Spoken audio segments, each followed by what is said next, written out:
enfant. Je dis qu'il ne diffère à un esclave, quoi qu'il soit maître de tout. Mais il est sous des tuteurs et des administrateurs jusqu'au temps marqué par le Père. Et ce matin, nous voulons être sous les instructions du Saint-Esprit qui est le pédagogue, afin qu'il nous transmette la vision du Père, afin que nous soyons comme le Père, que nous puissions dire: celui qui m'a vu a vu le Père. Ce matin, en vertu des pouvoirs qui me sont conférés pour être une bénédiction pour ton peuple, je viens, Seigneur, bénir ce peuple dans le nom suprême de Jésus-Christ. Et je viens condamner tout esprit d'oppression, tout esprit de menace, tout esprit de maladie, tout esprit d'envoûtement, tout esprit d'assujettissement, tout esprit de pauvreté. Je vous ordonne, je vous chasse au nom de Jésus-Christ. Je vous menace de plier les bagages et de libérer les âmes au nom de Jésus.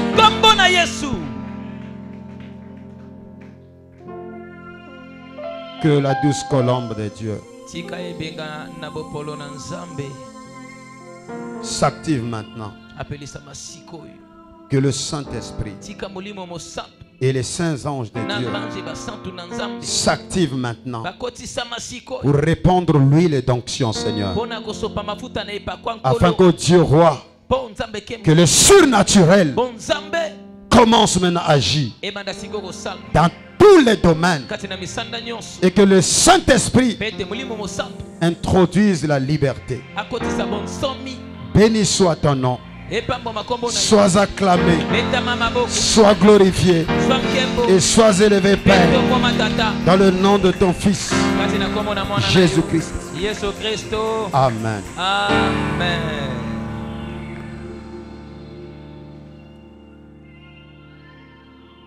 Que le Dieu Tout-Puissant nous bénisse tous.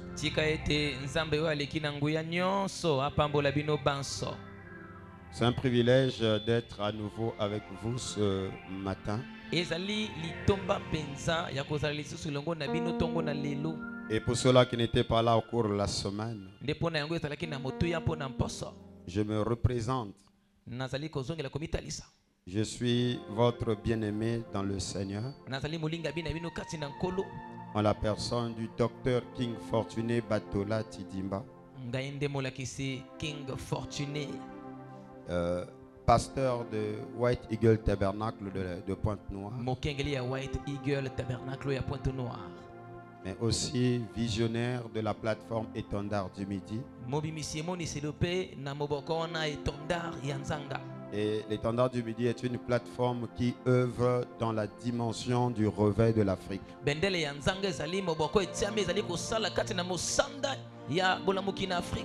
Et j'ai aimé parce que quand j'ai vu la plaque d'entrée là-bas, et ceci est un temple de réveil.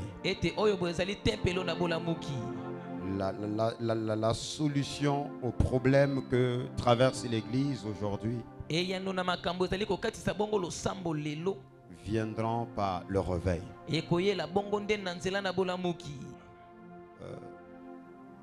Quelque chose, mon esprit me ramène à une citation de Frère Branham. Quelqu'un a posé des questions dans les COD. Frère Branham, pourquoi nous ne ressentons plus la vigueur d'aller prier pour les malades, de visiter les prisonniers, aller prier dans les hôpitaux et tout?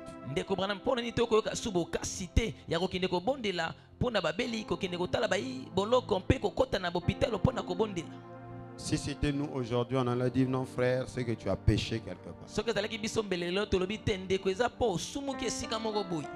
Mais Frère Branham n'a pas vu un péché quelconque. Il a dit c'est le réveil qui est terminé. Et quand le réveil est terminé, toute la froideur se répand au milieu du peuple de Dieu. Et ce qui s'ensuit, c'est une succession des échecs. Et le peuple tombe dans le fanatisme accru, dans les guéguerres. Et une autre pensée me vient à l'esprit. Frère Branham dit que Israël, dans le désert, ils se chamaillent tellement et qu'ils ont vu leur approvisionnement en eau être coupé. Et Frère Branham interprète cela comme suit. Chacun d'eux avait son baptisme, son presbytérien, son pentecôtisme, son luthérianisme. Aujourd'hui, je peux ajouter son branhamisme.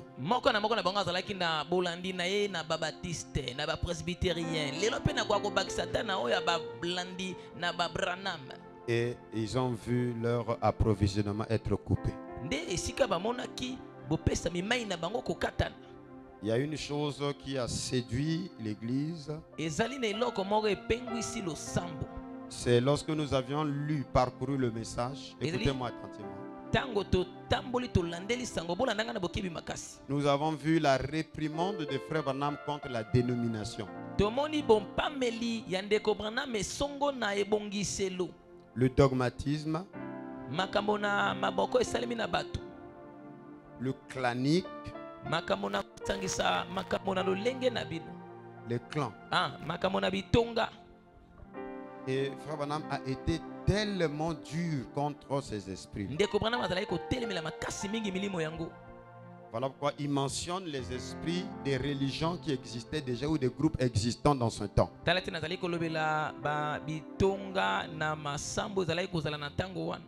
Les baptistes, les presbytériens, les pentecôtistes, les luthériens. Et nous, quand nous avions lu, nous avons été atteints par un syndrome d'exclusion. Nous nous sommes épargnés de ces réprimandes-là. Et nous pensions que cela ne nous concernait pas. Voilà pourquoi jusqu'à présent, quand nous lisons la réprimande de Frère Branham, nous continuons à citer les mêmes églises. Mais nous sommes en train d'ignorer que nous aussi, nous avions formé un groupe. Et si tu grattes un peu plus profondément, notre groupe est devenu plus pire que ça. Mais comme le nom de notre groupe n'apparaît pas dans la réprimande de Frère Branham, nous pensons qu'on est épargné.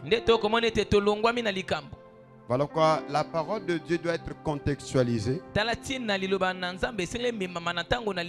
doit être mise à jour. C'est la raison pour laquelle, avec tous ces conglomérats de confusion, il est difficile que nous parvenions à un réveil. Et voilà pourquoi nous sommes tombés dans la logique de la stigmatisation des autres, critiquant les autres. Non, ce n'est plus le temps de critiquer, mon frère. Chacun de nous doit faire l'inventaire. Où je suis. Où devrais-je être? Et qu'est-ce qui me bloque pour avancer? Alléluia. Amen. Et faire le travail intérieur. Le travail de l'âme. Et tu dois savoir que Dieu ne donne pas tout à un homme. Ton défaut est une mission pour quelqu'un d'autre. Le défaut de Moïse était la mission de Aaron. Afin qu'aucune chair ne puisse se glorifier, mais que nous puissions découvrir la loi de la complémentarité.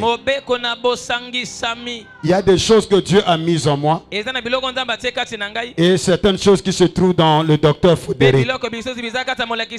Et je dois découvrir la loi de la complémentarité. Est-ce que je parle à quelqu'un ce matin?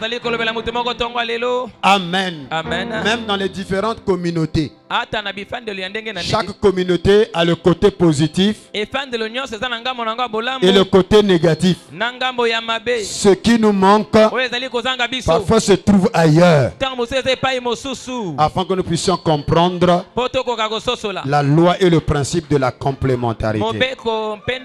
Est-ce qu'on peut pousser un grand cri de joie et une acclamation forte?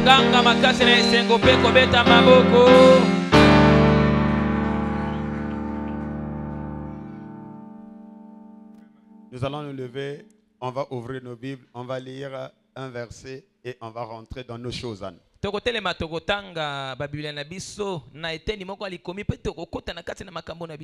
Amen. Amen. Job 9, le verset 9. Job, je l'aime parce que c'est un aigle. Job 9, le verset 9. Assurément, je vais prêcher peut-être pendant 45 minutes et puis on va prier pour quelques personnes. On va prier pour les fils d'Isaacar. Amen. Amen. Les nageurs.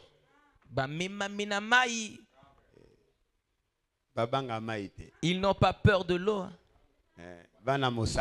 Les enfants de Mosaka.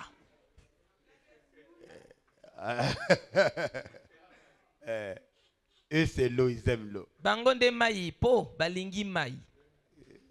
Là où les Lévis craignent, et ils vont là-bas. Oh Seigneur, donne-nous assez des enfants d'Isaacar. Il a créé la grande ours, l'Orion et les Pléiades et les étoiles des régions australes.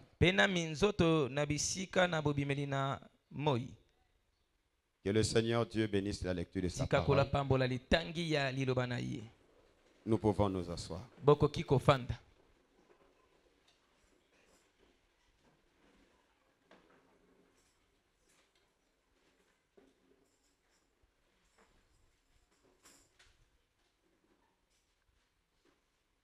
N'oubliez pas que vous devez garder votre attention sur Ézéchiel 21.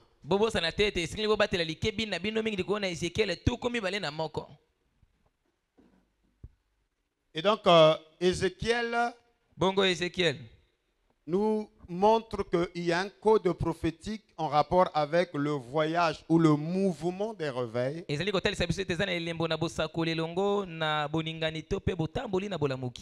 ce mouvement de réveil va de pair avec l'ordre de campement.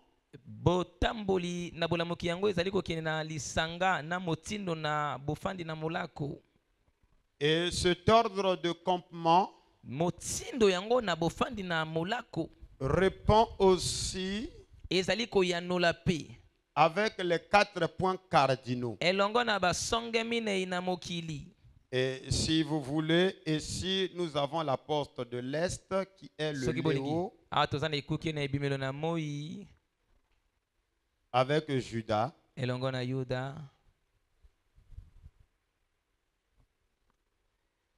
Et ici, nous avons la porte du sud avec Ruben. Et nous avons ici le nord et l'ouest.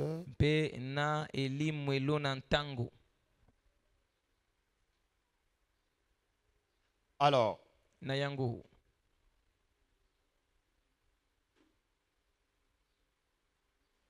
Ézéchiel ici a regardé.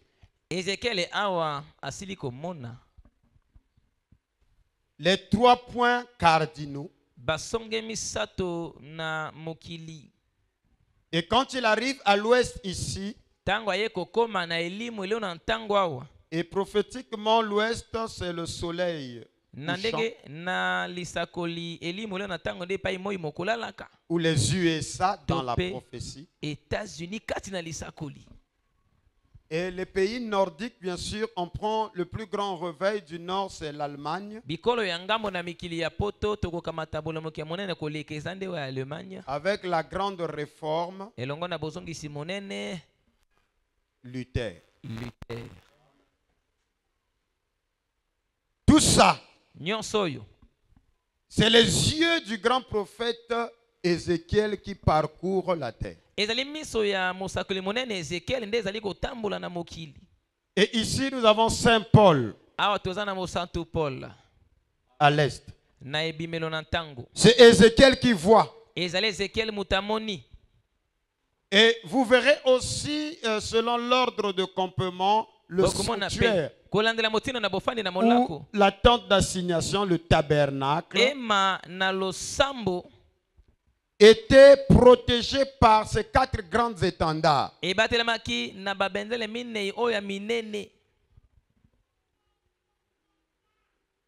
Notre problème à nous, c'est que nous avons semblé prêcher, regarder que les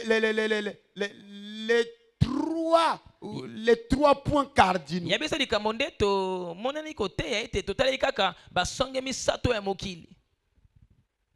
Et nous avons vu que l'évangile qui est le soleil, qui est le fils, a suivi le même mouvement appelé la rotation. Scientifiquement, c'est la terre qui tourne autour d'elle-même. Amen. Amen. Et traditionnellement, ça devient comme si c'est le soleil qui tourne autour de la terre.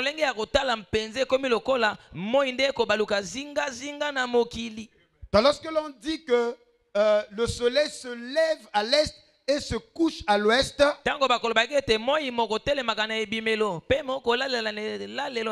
c'est un niveau inférieur pour faire comprendre ceux de la basse-cour. Tout comme Moïse, lorsqu'il a voulu expliquer la création, il a dit que Dieu créa les cieux et la terre pendant 6 jours. Et le 7e jour, il se reposa comme s'il était fatigué.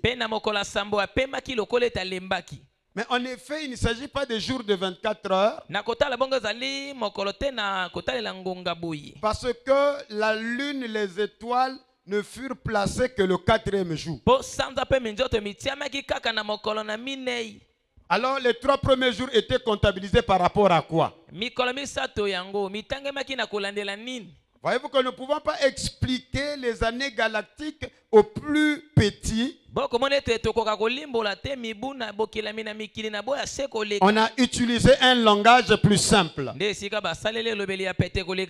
Alors comprenez quand je parle que c'est le soleil qui voyage. C'est un langage pour montrer comment l'évangile a suivi une trajectoire précise allant des peuples de l'Est. Amen. Amen. L'évangile ne recule pas. La parole de Dieu ne recule pas. L'onction de Dieu ne recule pas. En effet, lorsque tu vas vers les pays de l'Est, ça devient des vestiges. Beaucoup d'entre nous ignorent que les 7 églises dont Jean a envoyé des lettres étaient en Turquie. Et aujourd'hui, la Turquie est devenue une nation musulmane.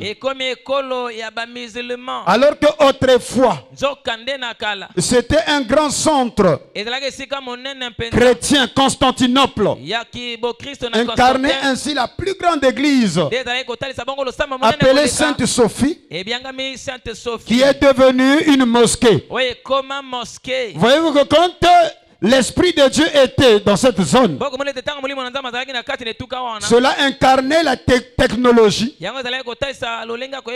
l'économie, le spirituel et les peuples qui sont dans les antipodes où la colonne de feu est présente. Ils deviennent les porteurs des oracles de Dieu. Et quand vous devenez un peuple porteur des oracles de Dieu, vous bénéficiez du rehaussement. Amen. Amen. Donc Dieu élève toujours le peuple qui porte les oracles dans une saison donnée.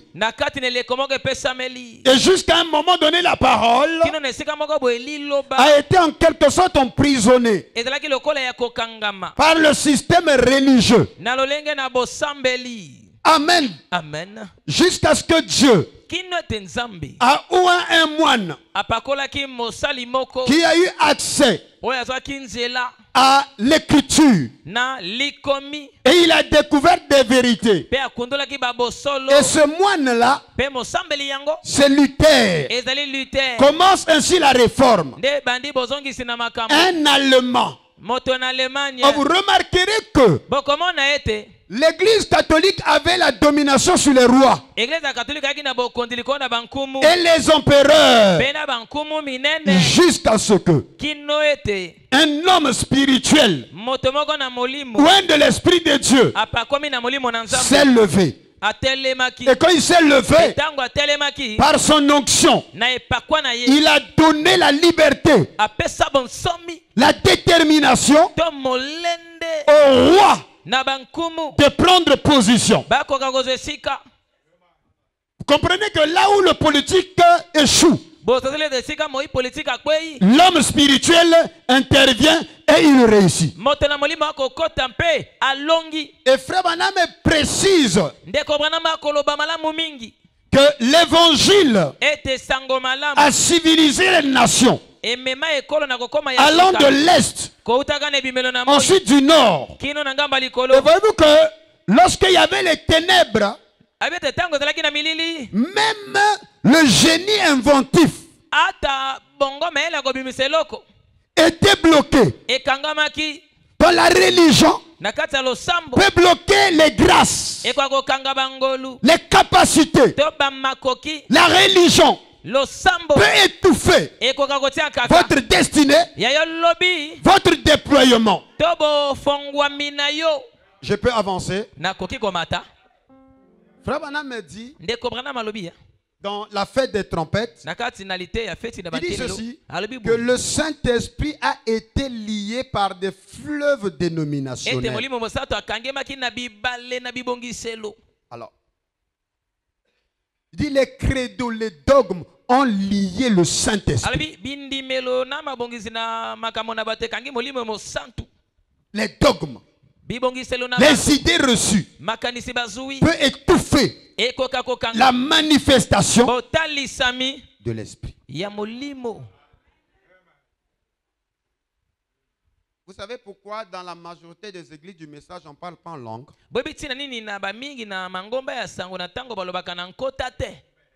Parce que on stigmatise le parler en langue. Et vous ne pouvez pas expérimenter la manifestation du parler en langue qui est l'une des signes du baptême du Saint-Esprit. Tant que vous parlez mal de ça. Je peux entendre un amen à cela. Une église qui stigmatise les miracles, vous n'allez pas vivre un miracle. Est-ce que je peux avancer? Une église qui stigmatise la richesse, il n'y aura jamais de riches dans cette église. Parce que c'est une loi de l'attraction. Vous ne pouvez pas recevoir quelque chose que vous critiquez. Est-ce que vous êtes avec moi? Est-ce que vous êtes avec moi? C'est la raison pour laquelle nous devons nous s'ouvrir. Que nous soyons disponibles et disposés à la manifestation de l'Esprit. Ce que Dieu fait, parfois ça ne peut pas nous plaire, mais c'est sa volonté. Dieu a mille manières d'agir. Dieu n'a pas de moule où il a fait des hommes de Dieu de façon identique. Frère Branham me dit, quand Dieu a fabriqué Neville, quand Neville est sorti, il a cassé des moules. Il n'y aura pas un deuxième Neville. Il n'y a qu'un seul Neville. Alléluia. Tu es particulier. Dis, je suis particulier. Je suis unique. Je suis une marque déposée. Tu es seul. Et Dieu ne peut même pas te remplacer. Gloire au Seigneur. Gloire à Dieu. Quand Jonas a fui de la Ninive, Dieu n'a pas créé un autre Jonas. Il a ressuscité le même Jonas. Quelqu'un dit Alléluia. Dieu va te rattraper. Même si tu fais des compromis, le Dieu qui t'a appelé, il créera des moyens. Il va soulever des vagues. Il y aura parfois des difficultés. C'est l'expression de l'amour de Dieu pour te ramener là où tu dois accomplir la volonté de Dieu. Alors je suis en train de vouloir te dire que le réveil amène la richesse. Le réveil, la colonne de feu émancipe le peuple. La colonne de feu te développe. La colonne de feu te donne la supériorité sur tes frères.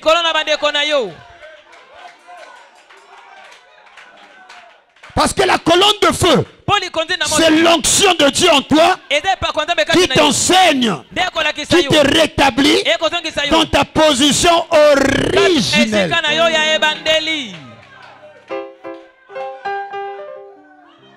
Et rétablir, c'est ramener.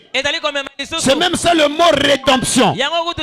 Frère Branham déclare que sa rédemption, c'est la possession légale et complète de tout ce que Adam et Ève avaient perdu au ciel,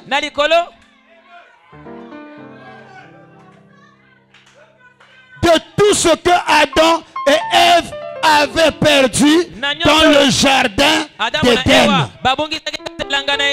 Le jardin d'Éden n'est pas au ciel. Le jardin d'Éden était placé ici sur la terre. Quelqu'un peut dire un amen à cela? Je peux entendre encore un amen. Alors remarquez, si Dieu nous ramène dans la même position que Adam et Ève, c'est que c'est pour que nous puissions exercer la mission principale de Genèse 1:26. Créons l'homme à notre image et à notre ressemblance. Cela veut dire que l'homme qui est rétabli, il est à l'image et à la ressemblance de Dieu. L'homme est fait des mêmes matériaux que Dieu. C'est ce que ça veut dire. À l'image et à la ressemblance de Dieu. C'est que le même matériau qui constitue Dieu, c'est le même matériau que Dieu utilise pour créer l'homme à son image et à sa ressemblance. Les mêmes capacités que Dieu a, il a placé cela dans l'homme créé à son image et à sa ressemblance.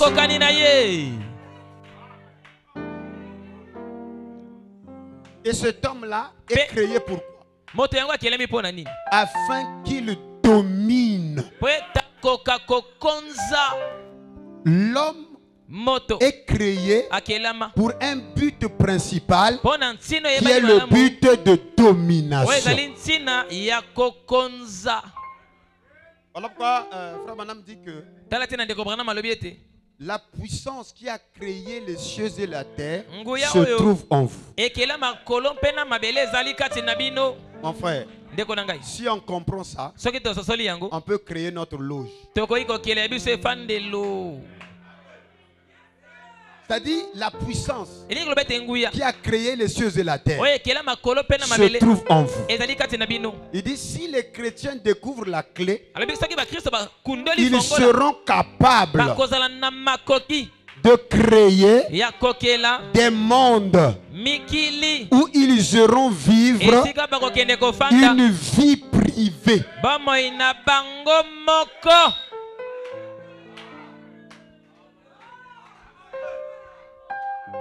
C'est ça le but de la mort à la croix.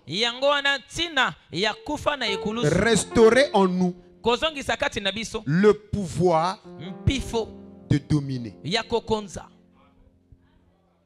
Bon, d'où vient qu'il y a un sorcier dans la famille qui bloque ta réussite, alors que le message, alléluia, amen, est envoyé sous l'onction de la restauration afin de libérer ta représentation que Branham appelle ta théophanie, qui vient te recharger comme une batterie.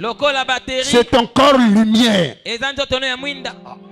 Je ne sais pas s'il y a quelqu'un qui comprend cela. Et c'est dans ta théophanie où se trouve la capacité, le pouvoir de créer les mondes. C'est-à-dire tu as la capacité, chère sœur, de créer un monde à toi et d'aller y vivre une vie privée. Amen. Amen. Si tu comprends ça, tu vas parler. Parce que Dieu a créé l'homme. Et cet homme c'est toi, à son image et à sa ressemblance. Il a mis ses capacités de Dieu en toi. Et Dieu peut créer par la parole. Je sens qu'il y a quelqu'un qui doute. J'y reviendrai. Si on découvre la clé, on crée des mondes où on va vivre une vie privée. Maintenant, cela dépend de la mentalité du monde que tu veux créer. Et la religion est venue bloquer tout ça pour nous déposséder du droit divin que nous avons en tant que des dieux sur terre. Et pourquoi? Paul a raison qu'aussi longtemps que les héritiers sont encore des enfants, ils sont des esclaves, quoi qu'ils soient des maîtres de tout. C'est ce qui fait que la majorité des chrétiens souffrent sur terre parce qu'ils ne savent pas les privilèges que le sang de Jésus-Christ a libérés en leur faveur. Parce que si nous comprenons ça, tu vas te lever et tu vas commencer à dominer. Tu vas commencer à conquérir. Jusqu'à présent, tu ne comprends pas encore.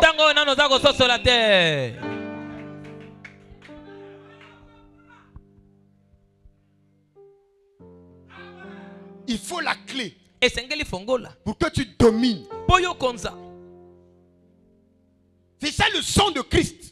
Voilà pourquoi nous avons besoin d'un réveil. Parce que le réveil, c'est un retour. C'est sortir du sommeil. Et nous avons dit que voyez-vous que l'hiver est passé. Parce que l'hiver, c'est le chemin étroit. C'est l'Égypte qui bloque. La destinée d'Israël a été bloquée pendant 430 ans en Égypte. Et il dit à Moïse, vous sortez maintenant. Et ce mois-ci sera pour vous le premier mois de l'année. Le mois de Nissan, qui est le mois de mars-avril, qui introduit le printemps. Or, le printemps, c'est la Pâque. Alléluia. Amen. Et le printemps est lié à la résurrection, qui est typifié par le sacrifice pascal. Et c'est le sang de la Pâque placé sur les linteaux qui nous introduit dans la sortie. Et Branham me dit que le livre d'Exode, c'est aussi le livre de la sortie ou de la rédemption. Et il a prêché la rédemption dans sa totalité et dans la joie. Donc Dieu ne nous rachète pas à moitié. Il nous rachète de façon holistique, dans la totalité. Que quelqu'un dise un amen à cela. Je dis que le réveil du printemps vient débloquer tous les privilèges qui ont été retenus. Ta guérison était retenue par l'hiver.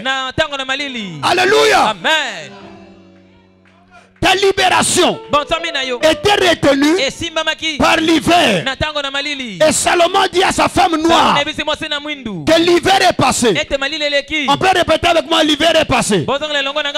L'hiver est passé. La pluie est tombée.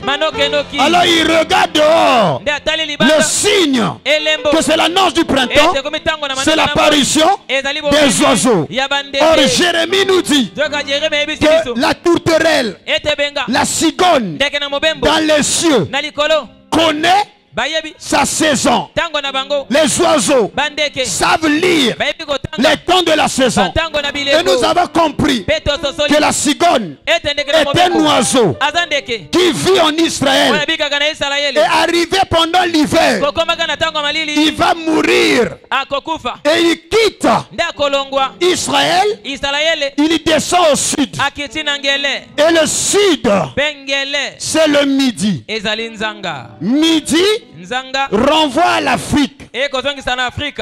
Je vais entendre un amen.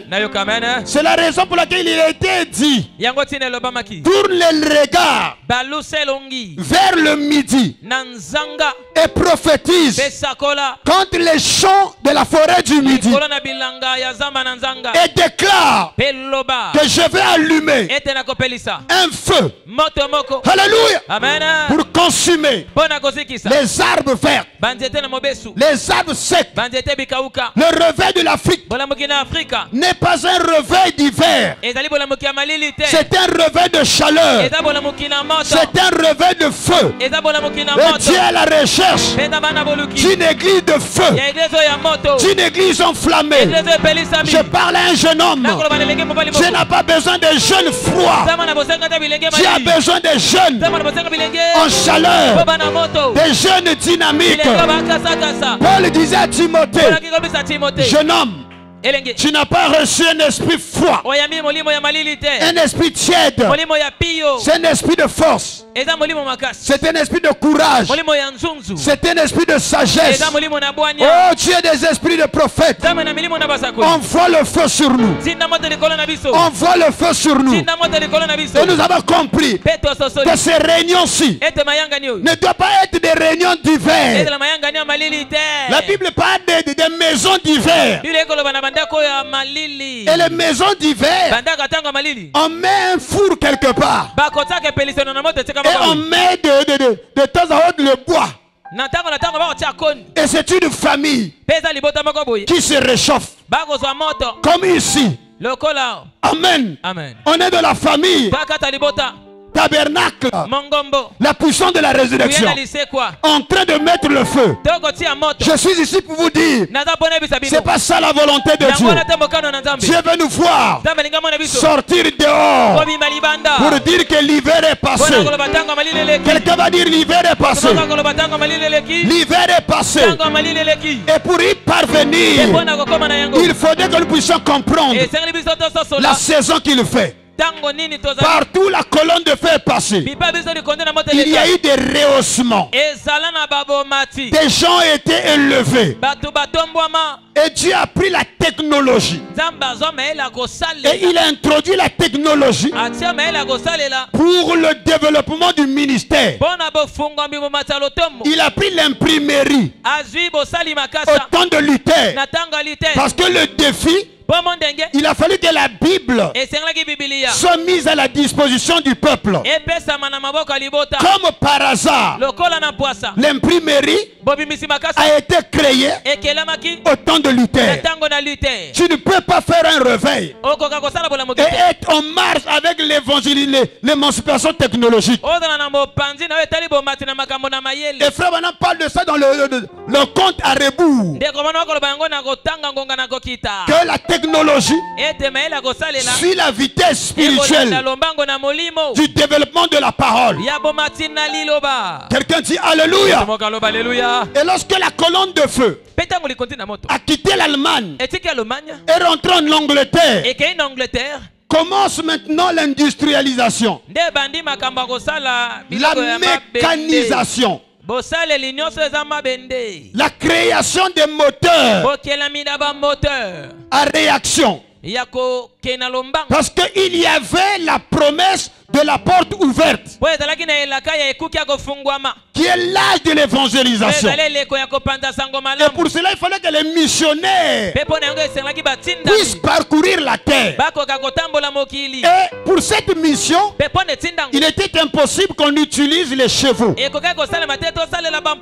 Donc Dieu a utilisé la technologie pour le bienfait de l'évangile. Quelqu'un dit Alléluia. Et quand l'Angleterre, sa mission était accomplie, s'effondre, la colonne de feu a traversé et est allée aux États-Unis en 1906. Le réveil d'Azusa commence. J'aimerais vous informer, ce ne sont pas les Blancs qui ont commencé ce réveil. C'était un homme born, alléluia, un Africain déporté aux États-Unis, William Seymour. Ah là là là là.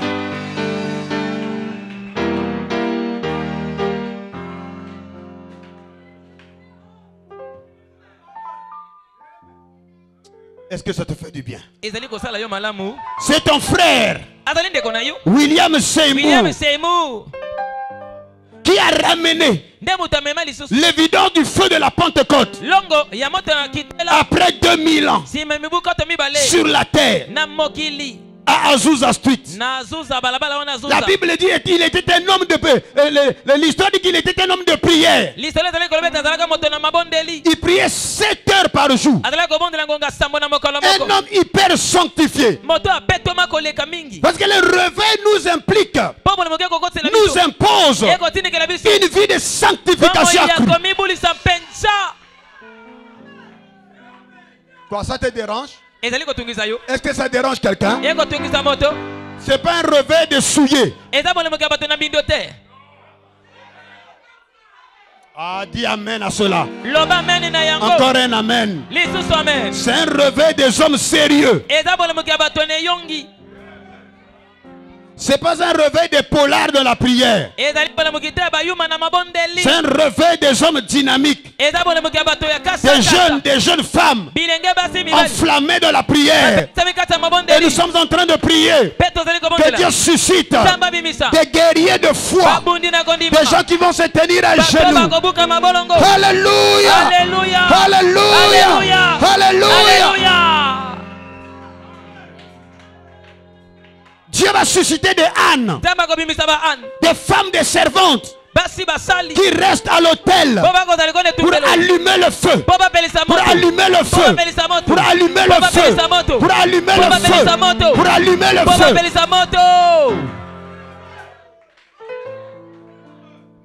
Ce n'est pas des hommes et des femmes qui restent longtemps dans les réseaux sociaux en train de dire non, tu fermes le téléphone.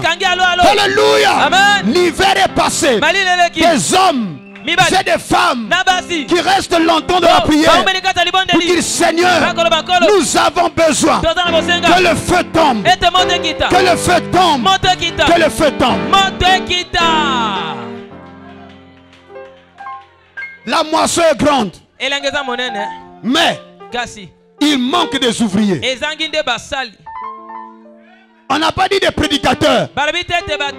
On parle des ouvriers. Quelqu'un dit Alléluia. Quelqu'un dit Alléluia. Quelqu'un dit gloire à Dieu.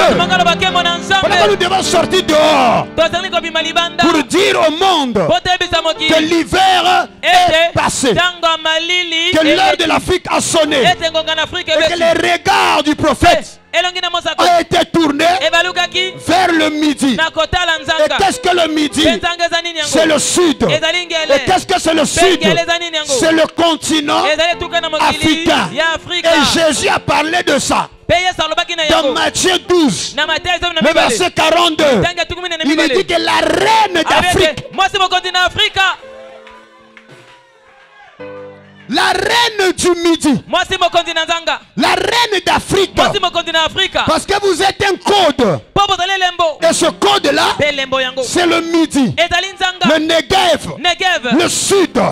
Lorsque je parle du sud, ça renvoie à l'Afrique. Donc cette reine, elle n'était pas blanche. La reine de Seba, la reine du midi, c'était une africaine comme toi et moi. Prophétiquement, ça parle de toi. Que Jésus dit qu'au jour du jugement, tu vas te lever. Et quand il s'est levé, il n'est pas venu adorer les poches vides. Lis bien ta Bible, chère soeur. Lis bien ta Bible, cher frère. Elle est venue avec des grands biens. Le réveil de la reine du midi, elle se lève avec des grands biens. Parce que partout la colonne de feu est passée. La colonne de feu déplace des richesses. Et les pays qui portent la mission de la colonne de feu devient un pays ou un peuple développé. Si tu comprends ça, le problème, on s'est posé la question, qu'est-ce que nous n'avons pas pu dire?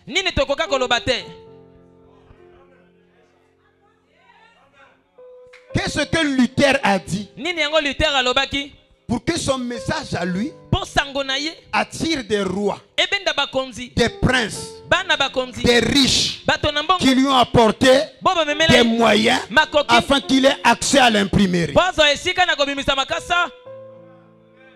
L'argent n'est pas un démon. L'argent ni n'est bon ni mauvais. L'argent c'est un amplificateur. Quelqu'un dit Alléluia. Cette même réunion, on peut l'amplifier devant 10 000 personnes. Ce n'est pas la prière qui va le faire. Les prières vont susciter le fils d'Isaac. J'explique.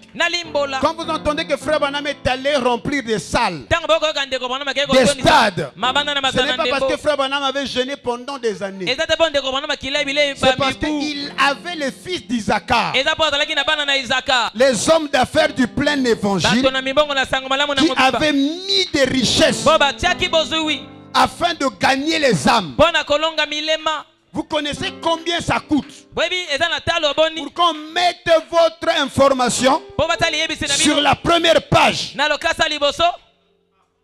d'un un journal, pendant un mois, le nombre de médias pour informer, afin de mobiliser des mondes de se rassembler au stade.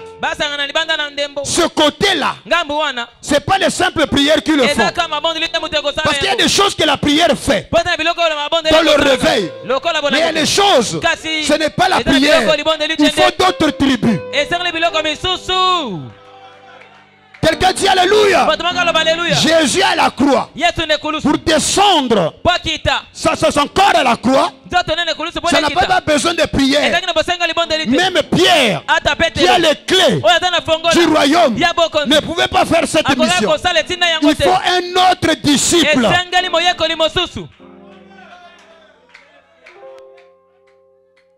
Notre problème, on a trop de pierres. On a trop de Jacques. Alléluia.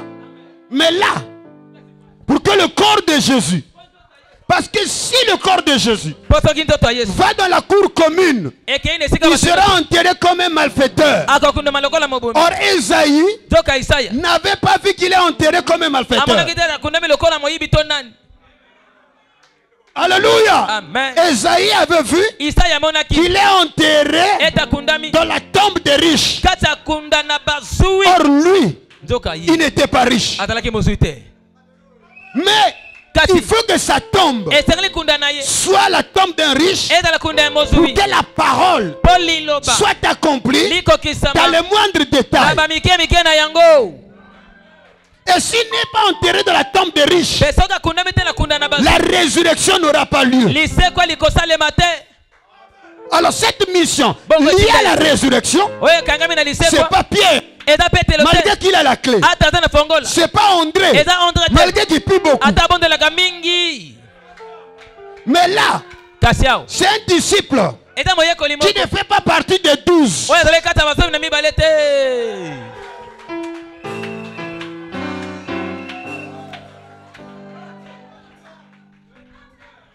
Un disciple de l'ombre.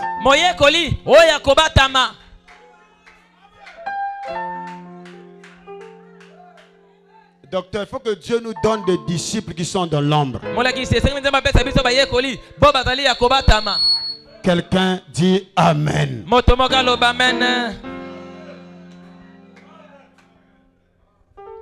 Un fils d'Isaacar ayant l'intelligence des temps pour savoir ce que devait faire Israël. Et le fils d'Isaacar, dans Deutéronome 33, le verset 19, il est dit, et toi, Isaacar dans tes tentes, ils appelleront les peuples sur la montagne. Là, ils. Docteur, tu me suis là? C'est-à-dire, les fils d'Isaacar, ils appellent les peuples dans une campagne d'évangélisation sur une montagne. Et là, ils, les fils d'Isaacar, offriront des sacrifices de justice. Dans les fils d'Isaacar, ils sont réservés, canalisés à offrir les sacrifices justes. Car, pourquoi ils les donnent? Car ils suceront l'abondance de la mer et les trésors cachés dans le sable. La bénédiction des fils d'Isaacar se trouve dans la mer et dans les profondeurs du sable. Et quand ils prennent ça, et il nous appelle, il appelle Judas, il appelle Lévi, il appelle Ephraïm, il appelle Manassé. Il dit rassemblez-nous, moi je vais offrir les sacrifices de justice. Oh Dieu Tout-Puissant, suscite-nous les fils d'Isaacar.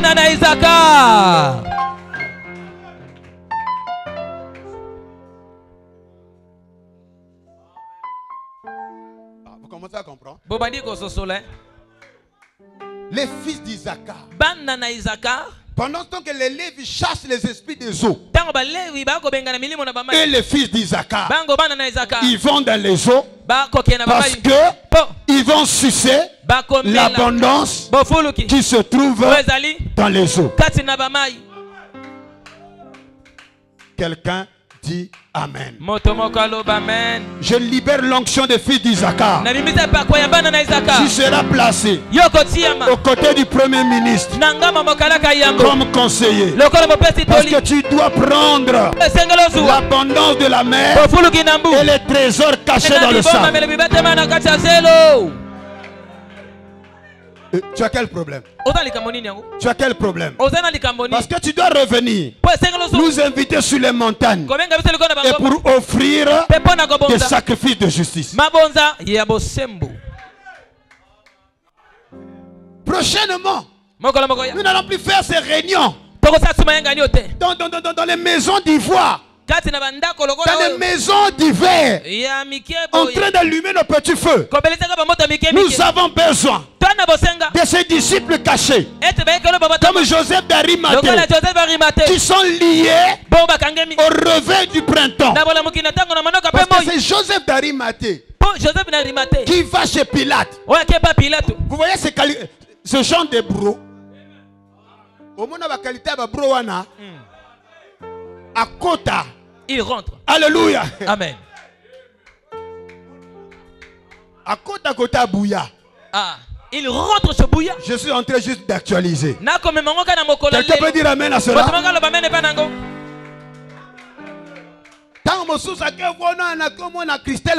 Parfois il dit non, je vais voir Christelle Nguesso. Quelqu'un dit Alléluia. Alléluia. Ça c'est un frère. Il dit à sa frère. C'est un frère. Alléluia. Amen. Il est sérieux. Il est très sérieux. Quelqu'un dit Alléluia. Mais on ne voit pas l'intercession. Non, lui, il n'est pas André. Il est Joseph d'Arimathée.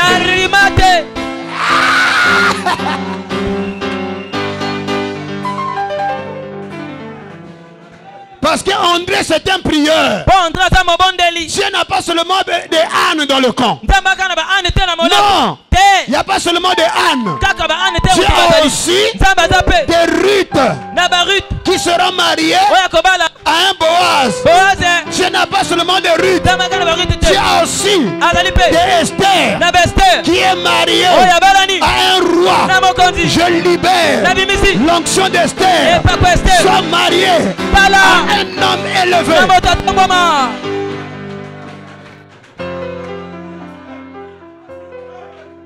Mon frère, offrande à Esther et Pézaka. Quelqu'un dit Alléluia. Offrande à Esther. L'offrande d'Esther. Quand elle met son offrande. Et s'il ici, ma cotisation. Ça termine toutes les cotisations. Parmi les disciples de Jésus, il y avait la femme de Chouza qui était l'intendant du roi Hérode. C'est-à-dire c'est la femme de Bouya ou du ministre des Finances. Tu vois l'argent, ça pèse. Hein? Quelqu'un dit Alléluia. Voilà pourquoi Jésus n'était pas pauvre. Il marchait avec 13. Ils étaient au moins 20 quand ils se déplaçaient. Lui-même et ses disciples étaient 12. Plus les femmes. Donc quand Jésus rentre dans ta maison, il faut préparer les assiettes.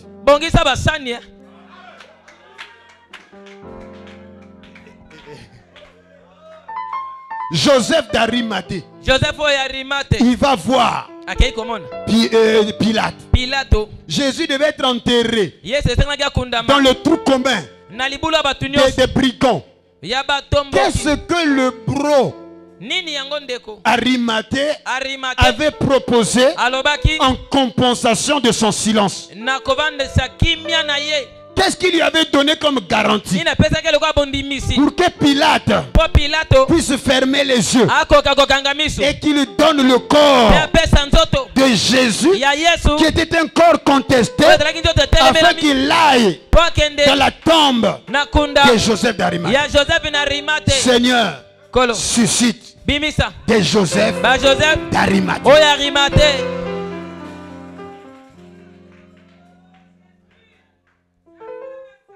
Le ministère doit avoir des partenaires.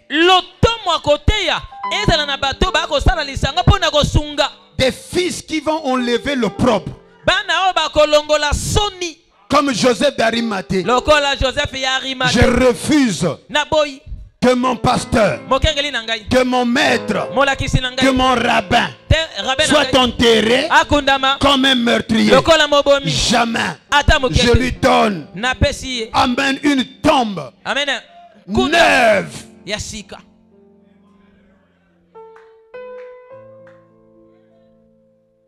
On a besoin pour ce réveil des fils d'Isaac. Révérend. C'est compliqué avec les fils d'Isaac. Amen. Amen. Il faut avoir des fils d'Isaac parce que c'est les fils d'Isaac qui introduisent les hommes de Dieu auprès des rois de la terre. Comme Daniel aux côtés du roi Cyrus. Je peux entendre un amen. Que l'onction de Daniel te localise.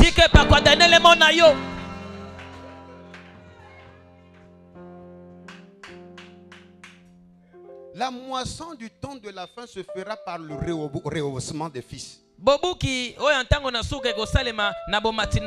Les gens vont croire, vont venir à l'église en voyant la qualité de notre vie s'améliorer.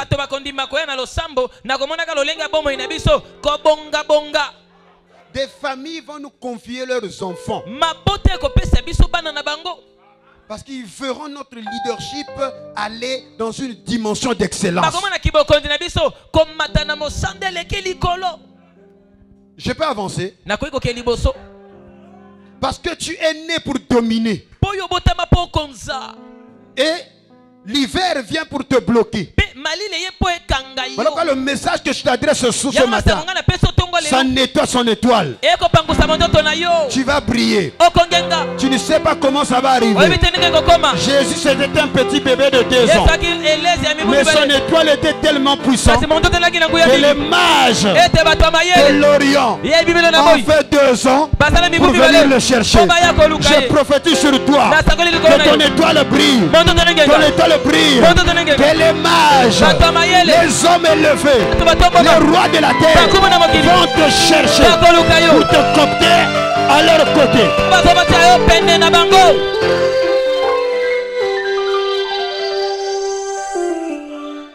Ce que je dis là, ce n'est pas des histoires. Dieu m'a oint pour ça. Partout je passe, les traces de la bénédiction restent. Tu ne seras plus les mêmes personnes. Les gens vont recevoir des marchés. Des dossiers bloqués vont se débloquer. Quelqu'un dit alléluia. Tu seras oint de l'onction des fils d'Isaac. Tu vas appeler tes frères sur la montagne. Et tu diras, pasteur, j'ai des sacrifices de justice. Parce que je commence à sucer l'abondance qui se trouve dans les eaux.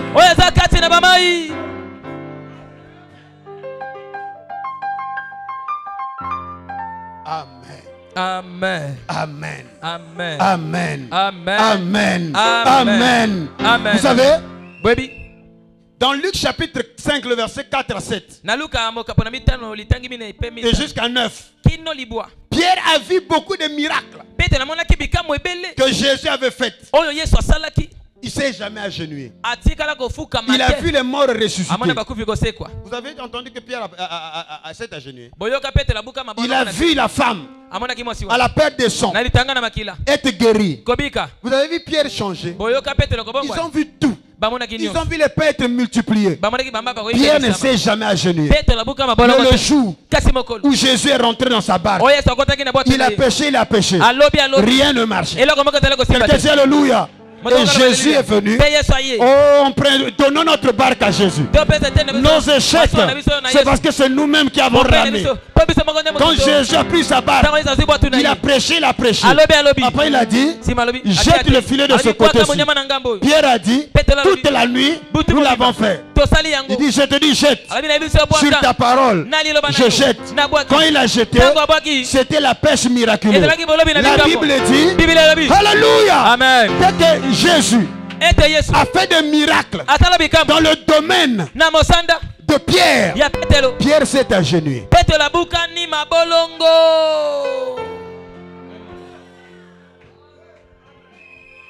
Pour la première fois. Alléluia. Amen. Alléluia. Amen. Je prie que Dieu commence à faire des miracles dans ton domaine d'action. Si tu es entrepreneur, que l'onction de Dieu rentre dans tes entreprises et cela va t'amener à t'agenouiller. Que Dieu, alléluia. Tu es commerçante, que ton commerce va se multiplier comme, alléluia, les filets de pierre. Tu vas t'agenouiller.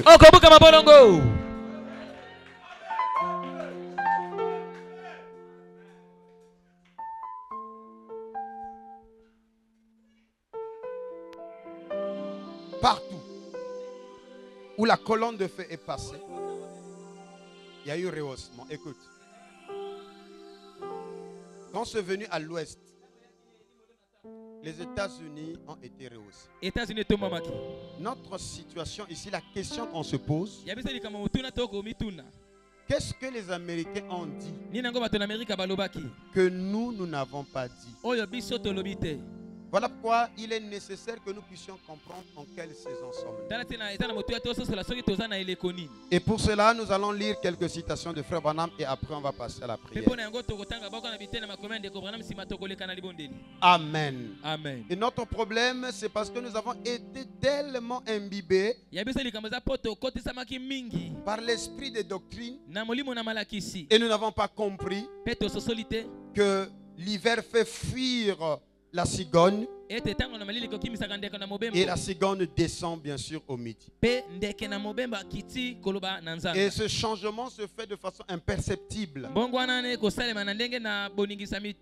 Branham dit dans l'exposé de cet état de l'église, la page 290, il dit nous devons maintenant rappeler que chaque âge passe progressivement dans le suivant.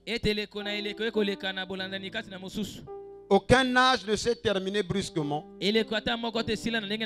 Aucun n'a commencé à un moment très précis. Mais au contraire, chacun s'est fondu dans le suivant d'une manière imperceptible. La transition entre cet âge et le suivant est particulièrement progressive. Cet âge se prolonge pas simplement dans le dernier âge, mais à bien des égards, le dernier âge n'est qu'un prolongement du sixième âge. On ne peut pas dire à quel moment exact l'automne a pris place de l'été. Le passage se fait de façon imperceptible. Il en est de même pour les âges de l'église et plus particulièrement pour les deux derniers. Donc cette citation est en train de montrer que le chevauchement des saisons, ça se fait de façon imperceptible et que si vous n'êtes pas préparé, vous risquerez de devenir la cendre des méchants. Parce que vous adorerez le diable. Et adorer le diable, c'est effectivement vivre dans le reflet d'un âge passé. Alors remarquez ce que Frère Branham me dit, il continue ici. Pour nous montrer que les choses se font de façon imperceptible. Et donc qu'est-ce que le Saint-Esprit, le paragraphe que j'avais lu ici, Frère Branham est précis là. là-dessus et ça va nous aider. Parce que si nous ne comprenons pas dans quelle saison nous sommes, il nous sera difficile d'entrer dans notre destinée. Qu'est-ce que le Saint-Esprit? Le paragraphe 75. Frère Branham a dit, Luther a marché dans une lumière. Wesley a marché dans une autre. Tu vois qu'il dit qu'est-ce que le Saint-Esprit? Et il commence à montrer comment le Saint-Esprit a avancé. Wesley a marché dans une lumière. La Pentecôte a marché dans une autre. Mais aujourd'hui, nous marchons plus haut que ça. Et le piège, c'est lorsque nous disons aujourd'hui, quand Frère Branham dit aujourd'hui, on pense que c'est maintenant. Alors que nous sommes 62 ans, ou je crois 50 et quelques ans après le départ de Frère Branham. Lui il dit qu'aujourd'hui, en son jour, nous marchons plus haut que ça. Mais la citation ne s'arrête pas là. Et s'il y a une autre génération, elle nous dépassera. Je parle ici à la génération qui vient après le réveil de William Branham et dont le défi est de dépasser. Je sais que ça fait mal. Non. On doit dépasser. Que vous le voulez ou pas, on est censé dépasser. Et si nous ne sommes pas d'accord, Dieu va le faire ailleurs. Parce que quand les invités ont refusé d'entrer dans les noces, le maître a dit, comme ils ont refusé, allez-y ailleurs. Ramassez les hommes de mauvaise vie, des estropiés, des prostituées.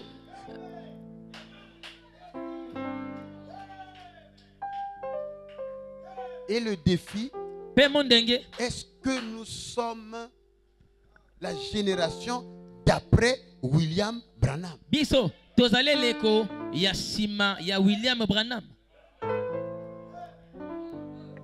Voilà pourquoi la doctrine tue le surnaturel. Et les doctrines étouffent le réveil. Et si Dieu ne peut plus accomplir des choses plus grandes, c'est qu'il n'est plus Dieu. Parce que Dieu n'est pas limité. Il fait ces choses en son temps, selon son bon plaisir, s'il trouve des cœurs disposés. Et nous ne pouvons pas avancer aussi longtemps que nos pensées ont été enchaînées, bourrées de nos doctrines. Et tout ce qu'on a enseigné dans les gens, c'est que ça ne peut pas faire. Ça, Dieu ne peut pas faire. Y a-t-il quelque chose qui soit difficile au Seigneur? Dieu est souverain dans ce qu'il fait. C'est ce que je crois. Que Dieu est souverain dans ce que tu fais.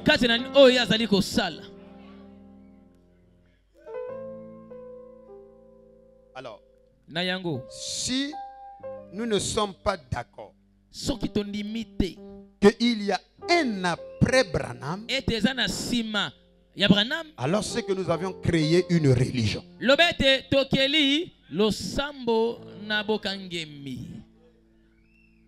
Si on ne peut pas accepter qu'il y a un après,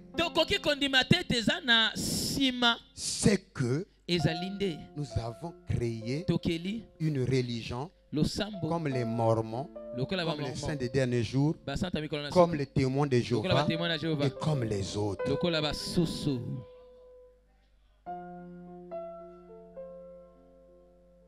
Parce que ce qui caractérise une religion, c'est le fait de dire que Dieu a déjà fait et il ne fera plus. Il y a même des gens qui croient qu'il n'y aura pas un réveil. Parce que s'il n'y a pas un réveil, ça veut dire que c'est le froid. Et l'hiver, c'est le froid, c'est la mort.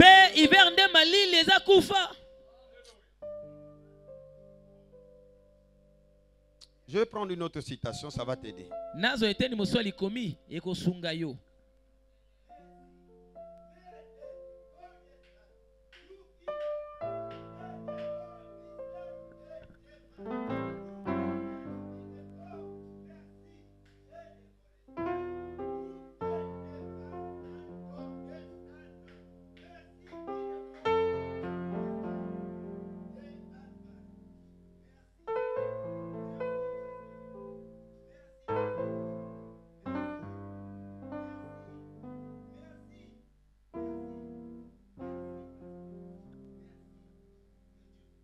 Alléluia. Est-ce qu'on peut acclamer le Seigneur? Le Seigneur est ici. Nous sommes en plein réveil de feu. Nous sommes en plein réveil de feu. Alors, Frère Branham commence à montrer le réveil de l'Ouest. La page 224. Les 7 âges.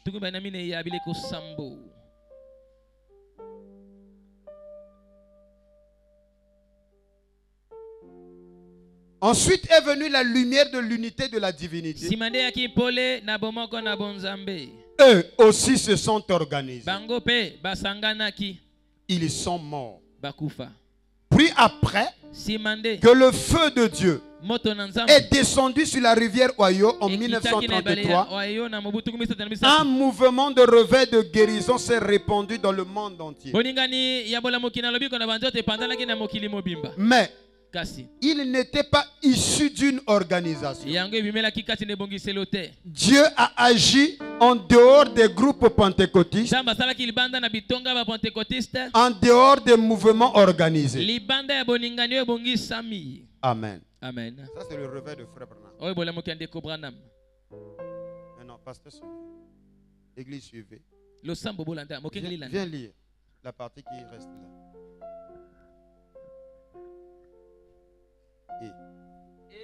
Non, le micro.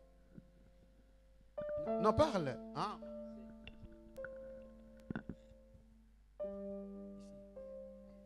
Et ce qu'il fera à l'avenir se fera également en dehors des mouvements organisés.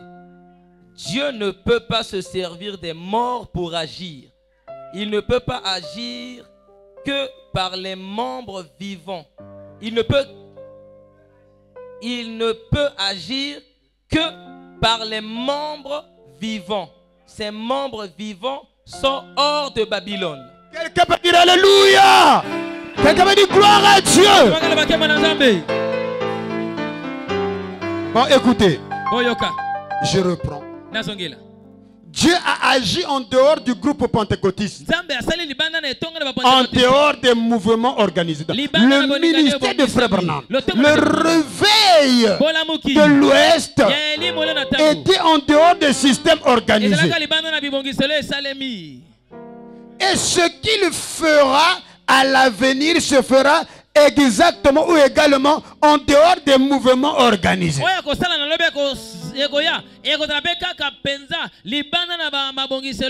Quand on dit ce qu'il fera à l'avenir, à moins que vous me dites que Frère Branham est son propre avenir.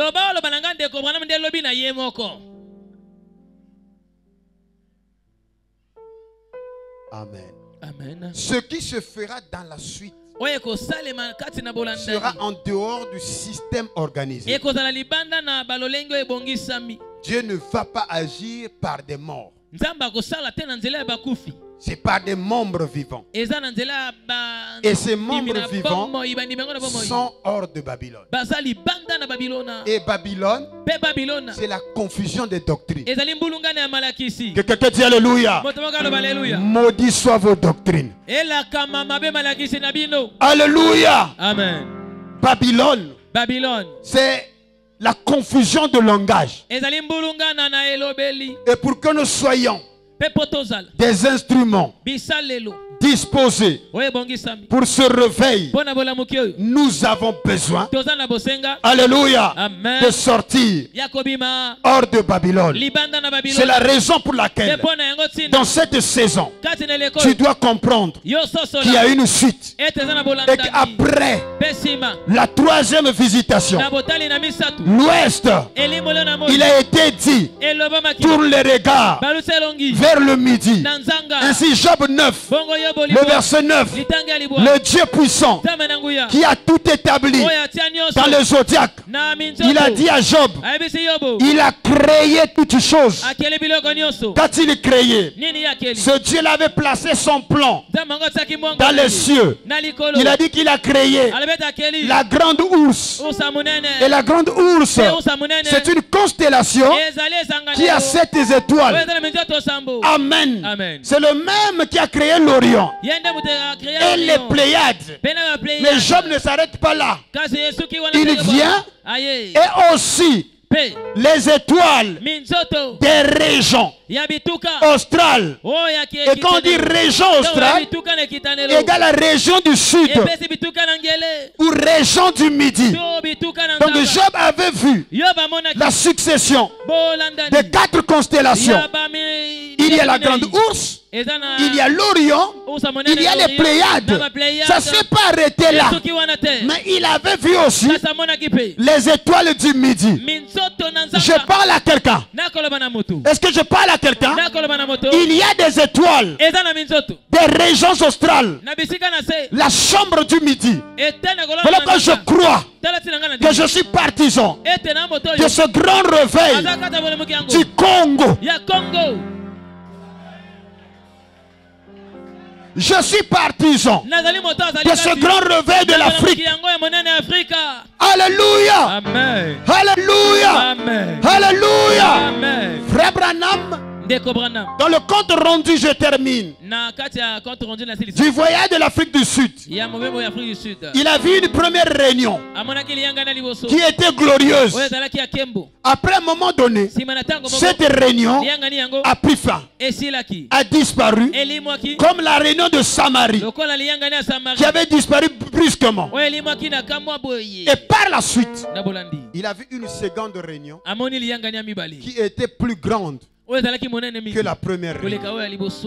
Et il voyait toute une foule dans cette réunion. Et il voyait des belles personnes qui se levaient de la terre avec les mains levées vers le ciel. Et Frère Branham, curieusement, il dit que je n'étais pas dans cette réunion. Il dit, moi j'étais où? Au nord.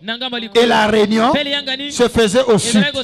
Il dit, j'ai regardé et j'ai posé la question, sont tous des blancs? Donc l'inquiétude de Frère Branham, est-ce que c'était des blancs? Mais il a bien regardé, ce n'était pas des blancs. Et il n'y avait pas un blanc là-dedans. Il dit c'était la grande race noire, ce tenant-là. Alléluia. Frère Branham n'était pas là. Il regardait, comme ce matin il est en train de regarder cette grande réunion qui est en train de commencer. Et il dit, il a regardé et il a vu un ange tenant une lampe oscillante qui descendait dans la salle. Frère Branham n'était pas dans la réunion, mais l'ange, lui, était à l'intérieur de cette réunion. Quelqu'un dit Alléluia. Et il a vu ce peuple qui levait les mains vers le Seigneur. Je crois au réveil du midi, là où il y a l'onde du Seigneur et l'oko et kozala. Il y aura quelque chose. Et Frère Branham me dit, et j'ai regardé derrière moi et j'ai entendu un bruit assourdissant comme une dynamo qui démarrait. C'est pas Frère Branham qui a fait ce bruit. Lui, il a entendu ce bruit. Ça venait d'où? Je ne sais pas, mais assurément où quelqu'un ou un groupe de gens qui avaient fait ce bruit. Et Frère Branham, depuis le nord, il a entendu ce bruit. Voilà quand je crois qu'il y a un réveil. On a prêché les 3 points cardinaux. Non, c'est déséquilibré. Il y a un 4e point qui restait, qui était le sud, la chambre du midi, les étoiles des régions australes. Quelqu'un dit Alléluia. Alléluia. Et c'est ce que Sophonie avait vu. Il dit ça se passe au-delà des fleuves de l'Éthiopie. Ce n'était pas en Éthiopie, Addis Abeba, mais au-delà des fleuves de l'Éthiopie.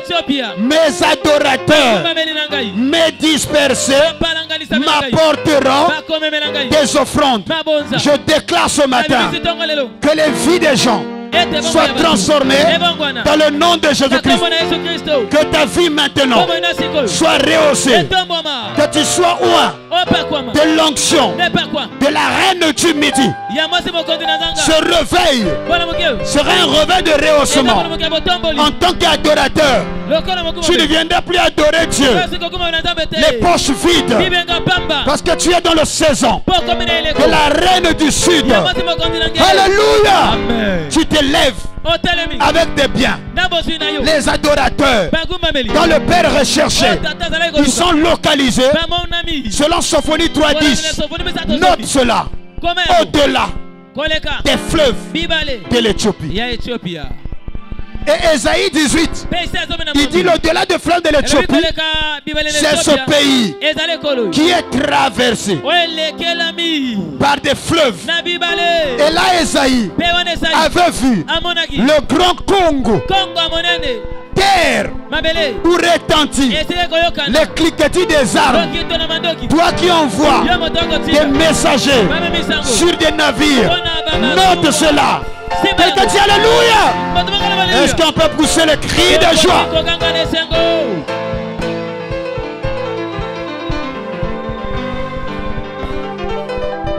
Tu es un adorateur.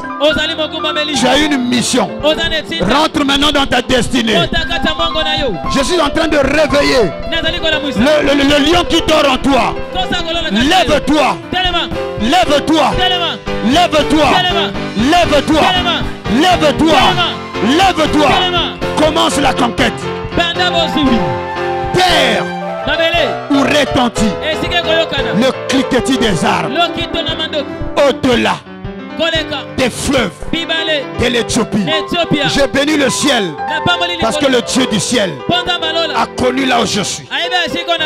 Je me sens mieux ici et j'entre dans ma destinée.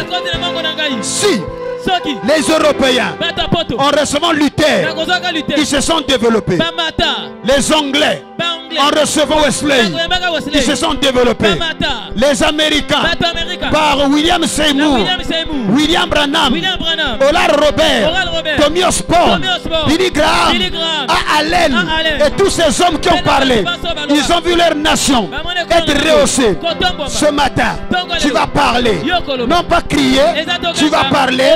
Seigneur, tu m'as envoyé ton serviteur, le docteur, alléluia Frédéric, qui m'a parlé de ma saison. Parce que le réveil du midi est un réveil qui vous introduit dans le printemps. Et dans le printemps, tout ce qui était congelé, alléluia, se décongèle maintenant. Je brise par les eaux de la parole, alléluia, tous les semences qui étaient bloquées dans ta vie. Dans le nom de Jésus. Toi qui es au fond là-bas, je te prends, je t'attire, je t'introduis dans le printemps. Sois prospère, sois fécond, sois rétabli, sois guéri dans le nom suprême de Jésus-Christ. Je déclare que c'est ta saison. Ton heure a sonné. Lève-toi. Sois éclairé. L'obscurité de ta vie ne continuera pas à régner. Les jours passés étaient gouvernés par l'opprobre, mais les jours à venir seront remplis de gloire. Quelqu'un dit Alléluia. Dis Seigneur, je rentre dans ma destinée. Je rentre dans ma saison. Ce sont ces genres de prédications. Tu n'as même pas besoin d'imposition de main. Les démons sont déjà chassés par la parole. Je leur ai donné ma parole et la parole les a guéris. Je suis loin pour te bénir. Dieu m'a visité et il m'a dit va et bénis mon peuple. Je suis ici. Alléluia. Amen. En tant que Nganga Nzambe. Le sacrificateur. Je vais te bénir. Si les adeptes des féticheurs, ils font des gris-gris pour leurs brebis, afin que les affaires des brebis marchent,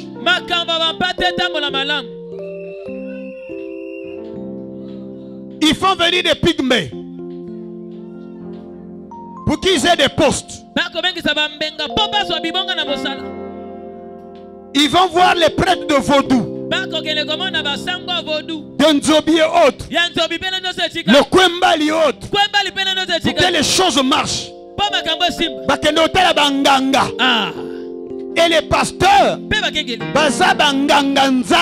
Amen. Je suis ici. Je vais te bénir ce matin. C'est plus qu'un fétiche.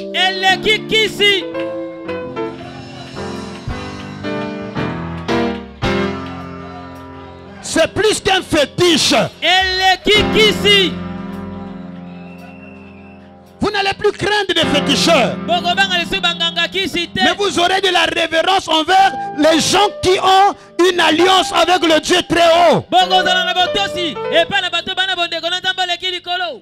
Abraham avait des richesses et on lui a proposé des richesses. Il les a refusées, mais il est allé donner sa dîme chez un homme qui était sacrificateur du Dieu très haut. Et Melchisedec a béni Abraham. Je suis ici, un sacrificateur établi par Dieu. Je suis ici pour te bénir. Je vais bénir tes entreprises au nom de Jésus-Christ. Je suis ici pour bénir ta maison. En tant que sacrificateur, je bénis ta maison au nom suprême de Jésus-Christ. Je suis ici en tant que sacrificateur établi par le Dieu très haut, avec une commission de bénédiction. Je bénis ton commerce dans le nom suprême de Jésus-Christ. Tu vas lever simplement ta main. Non, vous pouvez vous approcher, ceux-là qui ont besoin de la bénédiction. Approchez-vous de l'autel.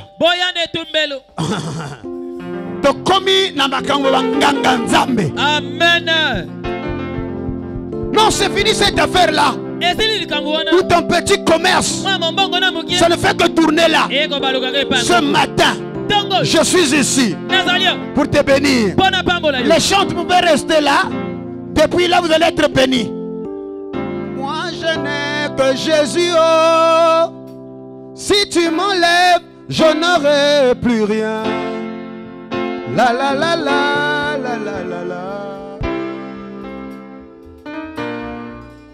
Oh, moi je n'ai que Chamao. Si tu m'enlèves, je n'aurai plus rien. La la la la la la.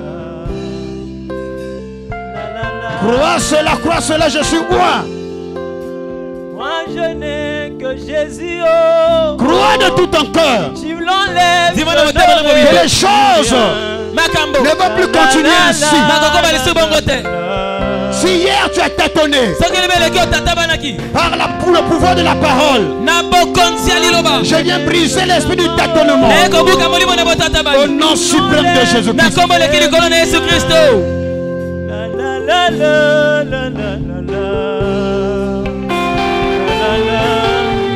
Oui, moi je n'ai que toi, Jésus. Oh, si tu m'enlèves, je n'aurai plus rien. La la la la la la la la. oui, moi je n'ai que Jésus. Moi je n'ai que Jésus. Oh, si tu m'enlèves, je n'aurai plus rien. Oh, la la la la. Crois de tout ton cœur. Crois de tout ton cœur. Je te vois.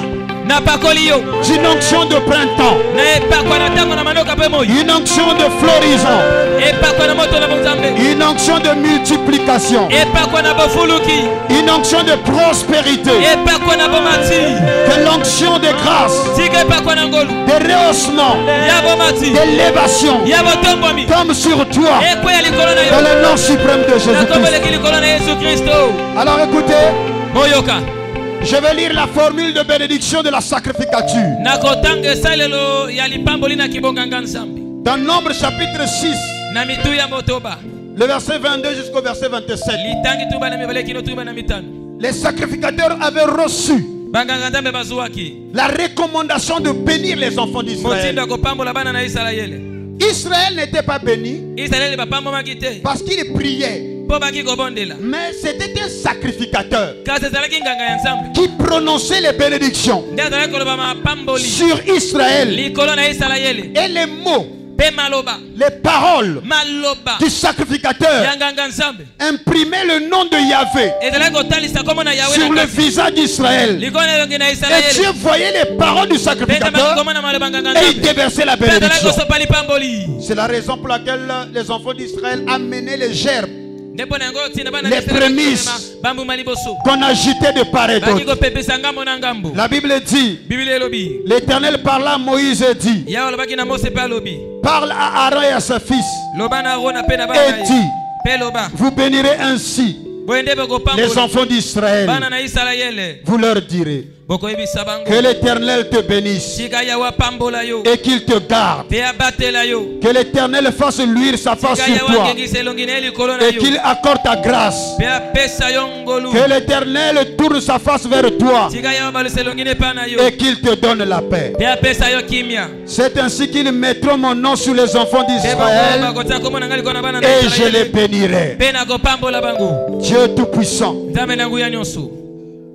Dieu des esprits des prophètes, Seigneur, suivant l'alliance que tu as conclue avec moi, tu m'as dit que tu n'auras ni part ni héritage au milieu de ce peuple. Je suis ton héritage. Seigneur, tu me l'as dit dans une langue inconnue, une langue angélique, et tu m'as dit d'aller et de bénir ton peuple. En vertu de ces pouvoirs de sacrificature, au nom suprême de Jésus, ton peuple qui est venu avec un besoin immédiat. Je les bénis, je les bénis, je les bénis, je les bénis, je les bénis, je les bénis au nom suprême de Jésus-Christ. Je grave sur leur visage ton nom qui est au-dessus de tous les noms, devant lequel tout genou fléchit et toute langue confesse que Jésus-Christ est Seigneur et à la gloire du Père. Seigneur, en vertu des pouvoirs qui me sont conférés, j'ai fait selon la commission et la recommandation. Maintenant, que le Saint-Esprit Que l'ange de la bénédiction commence à toucher chaque personne par l'action de surnaturel, et que tes enfants entrent dans un rehaussement dans le nom de Jésus. Que les malédictions familiales soient brisées dans le nom de Jésus-Christ. Que l'esprit d'échec soit annulé dans le nom de Jésus. Dans le nom de Jésus. Dans le nom de Jésus. Dans le nom de Jésus. Qu'une pluie de bénédiction soit répandue. Soit répandue. Soit répandue. Alléluia. Alléluia. Merci Seigneur. Merci Seigneur. Reçois la gloire. Reçois la louange. Reçois les acclamations au siècle de siècle. Au nom de Jésus-Christ. Amen. Amen. Alléluia. Amen. Losambo de mopanga ekosilisa likambo yo tozeli yo totie motema kombono na lokuta toyoka te o. Come on. Losambo de mopanga ekosilisa likambo yo. Gloire à Dieu. Tozeli yo totie motema. Chantons cela tous ensemble. Le sambo de mopanga ekosilisa likambo yo tozeli totie motema kombono na lokuta toyoka te. Le sambo de mopanga ekosilisa likambo yo famille. Élève ta main, agite ta main, crée une bonne atmosphère comme pour dire